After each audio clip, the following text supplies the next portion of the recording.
नमस्कार, श्रेष्ठ भारत देख रहे हैं आप। मैं हूं आपके साथ हर्ष भारद्वाज। आपने एक कहावत तो सुनी होगी कि वक्त से पहले और किस्मत से ज्यादा कुछ नहीं मिलता। तो लगता है कि अब वक्त आ गया है और किस्मत भी उनके साथ है।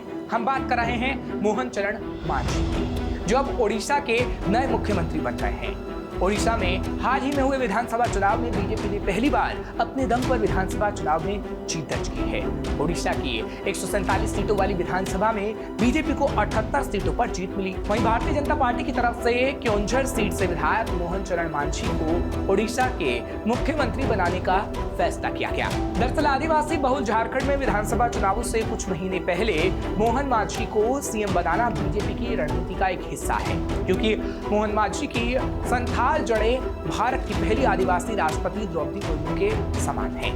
क्योंझर सीट से मोहन मांझी 4 बार चुनाव जीत चुके हैं। क्योंझर सीट को अनुसूचित जनजाति बहुल सीट माना जाता है।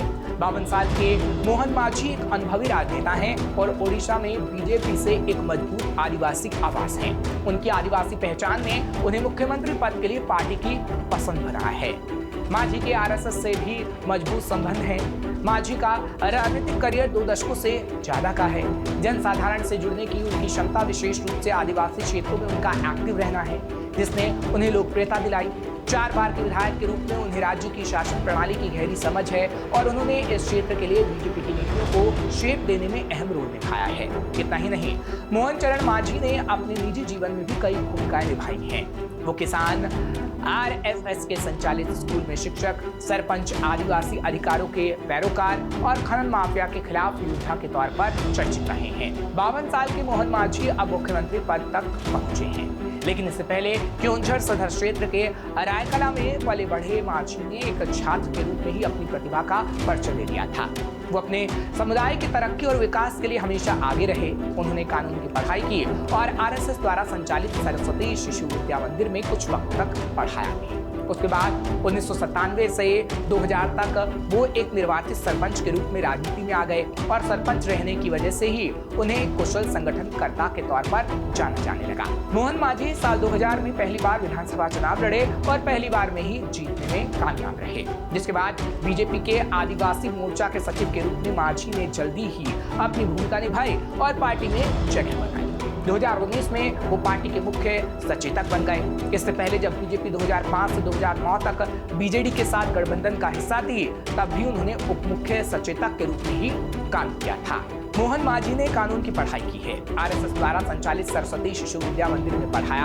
1977 से 2000 तक सरपंच रहे। सरपंच के रूप में राजनीति में आए और फिर साल 2000 में एमएलए बन गए। बीजेपी के आदिवासी मोर्चा के सचिव के रूप में भूमिका निभाई। 2005 से 2009 तक उप मुख्य सचेतक के रूप में काम किया। 2019 में मांझी बीजेपी के मुख्य सचेतक बन गए। दरअसल मोहन मांझी क्योंझर विधानसभा सीट से 4थी बार विधायक बने हैं। 52 साल के मांझी को संगठन के काम में माहिर माना जाता है। मांझी ने इस चुनाव में बीजेडी के मीना मांझी को हराया है। मांझी पार्टी के चीफ व्हिप भी रहे हैं, साथ ही वो पब्लिक अकाउंट कमेटी के चेयरमैन भी रहे हैं। मोहन मांझी ने तब खूब सुर्खियां बटोरी जब उन्होंने विधानसभा में सरकारी क्वार्टर के आवंटन में देरी के कारण फुटपाथ पर कई रातें बिताई। मांझी ने तत्कालीन विधानसभा अध्यक्ष एसएन पात्रो से कहा कि वो कम समय में घर किराए पर नहीं ले सकते थे और जब वो खुले में सो रहे थे तब उनका मोबाइल फोन चोरी हो गया था। अब फिर देखिए, परिस्थितियां ऐसी बन गई हैं कि सामान्य प्रशासन विभाग अब भावी मुख्यमंत्री के लिए घर की तलाश कर रहा है, क्योंकि पूर्व मुख्यमंत्री नवीन पटनायक पिछले 24 सालों से भुवनेश्वर में अपने निजी घर में रह रहे थे, इसलिए उन्हें मुख्यमंत्री पद के लिए किसी बंगले की जरूरत महसूस नहीं हुई। मोहन मांझी को अपने करियर में विवादों का सामना भी करना पड़ा।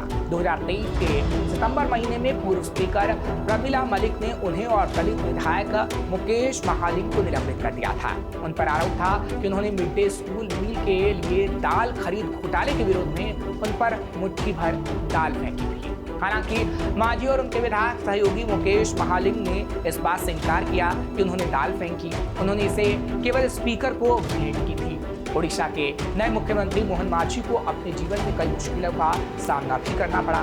मोहन चरण मांझी की कार पर साल 2021 में क्योंझर जिले में हमलावरों ने बम भी फेंका था, जिसमें वो बाल बाल बच गए थे। ये धमाका क्योंझर कस्बे के मंडुआ इलाके में तब हुआ था जब बीजेपी विधायक श्रमिक संघ की बैठक में भाग लेकर घर लौट रहे थे। मांझी ने उस समय की सत्ताधारी पार्टी बीजेडी के स्थानीय नेताओं पर हमला करने के आरोप लगाए थे। मोहन मांझी की शादी प्रियंका मरांडी से हुई है और वो 2 बेटों के पिता हैं। वहीं जब मोहन मांझी ओडिशा के सीएम के रूप में शपथ ले रहे हैं तो आम लोगों की उनसे खासी उम्मीदें हैं।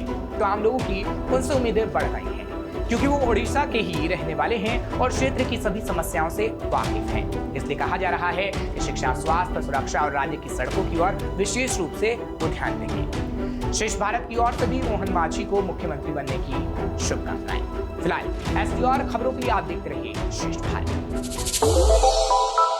श्रेष्ठ भारत पर खबरों से जुड़े रहने के लिए चैनल को सब्सक्राइब और लाइक करें, बेल आइकन दबाएं और देखते रहें श्रेष्ठ भारत।